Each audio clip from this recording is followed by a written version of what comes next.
Welcome back.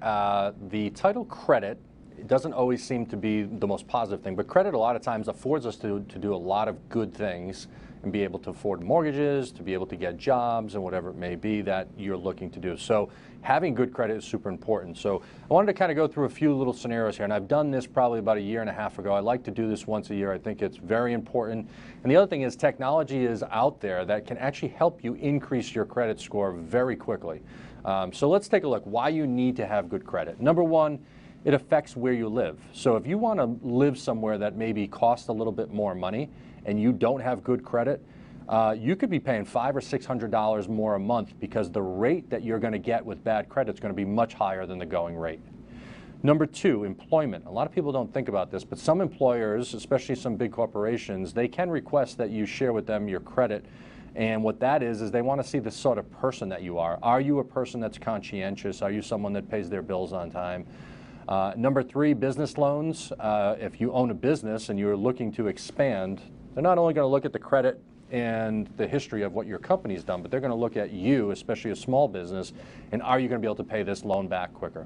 And number four, living expenses. A lot of people don't think about this, but if you have bad credit, it's very, very possible that you could be denied getting even utilities in your name because you may not have a good track record of paying your bills. So I think that's really important to understand why good credit might be there.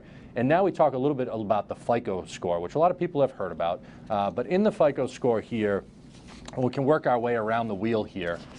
Start in the bottom right, which is the biggest. 35% of your score comes from your payment history. So the first thing a lender wants to see is some historical data. Did you pay on time? Were you late? They want to see a lot of that. So if they see that and it's good, that's going to help. Second one up, which is 30%, is how much you owe. By having a lot of credit, it isn't bad, but using a lot of the available credit can be bad. They talk about a utilization ratio, and that means how much you're using. So if you had $10,000 in available credit, you don't want to use any more than $3,000. A lot of people be like, oh, I got $10,000, let's use the $10,000. That's not the case. The 15% is our credit history. The longer the better, so that the lender sees more history and can judge what you've historically done. Types of credit used. It's good to have some good mixed uses, not just credit cards.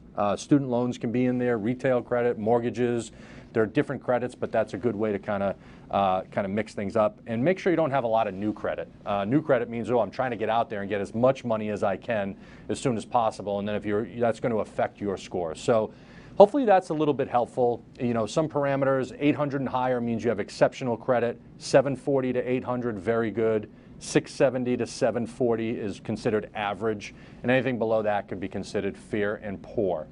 So as I kind of round this out, I do want to kind of, focus on how can you improve this. Some of these I didn't know about, others I did. But one is, utilize the ratio to 30%. I kind of explained this before. If you want to get really good credit, make sure it's only 10% utilization. If you have a $10,000 credit limit, only use $1,000. Number two, pay higher utilization ratio balances first. If you have two credit cards, they're both $10,000. One you owe $3,000 on, one you owe $1,000, do the $3,000 first. Number three, pay twice a month. What's that going to do? It's going to decrease your utilization because you're paying off during the month when they actually do the scoring. And number two, you're going to probably pay it off faster. Fourth, raise your credit limits with a little caveat here. Make sure you don't raise your limits and use them. But if you're using $3,000 and you have a $3,000 credit limit, raise it to 6, 7, 8, or 9, 10 to be perfect, and only use the 3.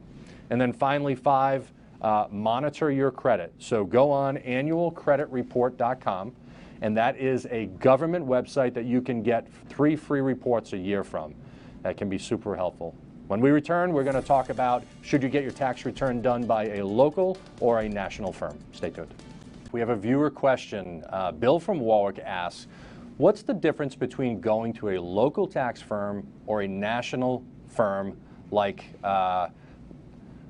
H&R Block? So I think the difference here is this, is that when we see that, it's not about really the umbrella that's over it. It's about the person that's doing the work. So you want to make sure that they're a CPA, that maybe they're an enrolled agent. You also want to see maybe, can you get a referral into that person? But more importantly, make sure the person does what you need them to do. If you need business work, make sure they have the experience in a business work. Don't always go by the price. Some people will be like, oh my God, it's $250, it's too expensive. That's not always the case. So again, it's more about the person. Do your research, get a good referral. Thanks for joining today's show. We hope you have a great week. See you next week.